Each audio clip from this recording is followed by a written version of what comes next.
ভারতরত্ন সংঘের উদ্যোগে বৃহস্পতিবার আগরতলার ভারতরত্ন সংঘে স্বেচ্ছায় রক্তদান শিবিরের আয়োজন করা হয়েছে।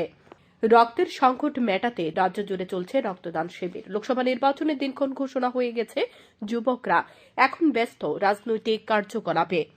এ ব্যস্ততার মধ্যে ভারতরত্ন সংঘের সদস্যরা রক্তদান অনুষ্ঠানের আয়োজন করায় ক্লাবের ভূয়সী প্রশংসা করেন ক্রীড়ামন্ত্রী টিঙ্কু রায়।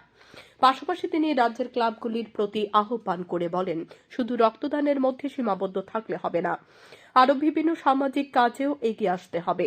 পাশাপাশি তিনি আরও বলেন, সরকারের পক্ষ থেকে নেশামুক্ত ত্রিপুরা গড়ার ডাক দিয়েছে মুখ্যমন্ত্রী ডক্টর মানিক সাহা।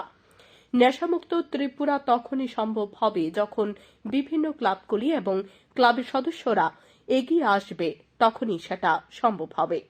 এদিনের এই রক্তদান শিবিরে এছাড়া উপস্থিত ছিলেন টিআইডিসির চেয়ারম্যান নবাদুল বণিক, প্রাক্তন বিধায়ক ডক্টর দিলীপ দাস সহ ক্লাবের কর্মকর্তারা। মহিলা ও পুরুষ মিলে মোট 50 জন এদিন স্বেচ্ছায় রক্তদান করেছেন।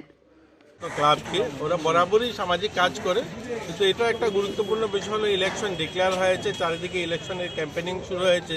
এই সময় সবাই যুবরা রাজনৈতিক কাজে ব্যস্ত, এর মধ্যেও তারা এই উদ্যোগটা, কারণ এই সময়টা সবাই বিজি থাকার পরেও যে তাদের সদস্যরা, ক্লাবের সদস্যরা আজ রক্তদানের জন্য আয়োজন করেছে, তাদের অনুমান 50-এর অধিক লোক এখানে রক্তদান করবে।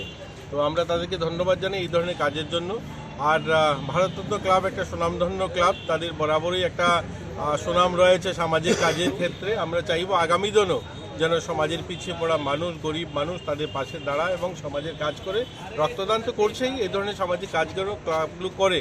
দেখুন, সরকার অনেক কাজ আছে যেগুলো সরকারি দ্বারা সম্ভব হয় না, কিন্তু সামাজিক সংস্থাগুলো যদি চায় সেটা সম্ভব। আর নেশামুক্ত নিয়েও যেন তারা কাজ করে। আমরা বারবার আবেদন করছি সবার কাছে যে আমরা নেশামুক্ত ত্রিপুরা নির্মাণ তখনই সম্ভব যখন ক্লাবগুলো তাদের সবাই সদস্যরাও সেই কাজে এগিয়ে আসবে, তারাও সামিল হবে, তখন সেটা সম্ভব হবে। তো আমি আশাবাদী যে আমাদের ভারতরত্ন ক্লাব সুনামের সঙ্গে এই কাজগুলো করবে। Bureau report, news daily Bharat.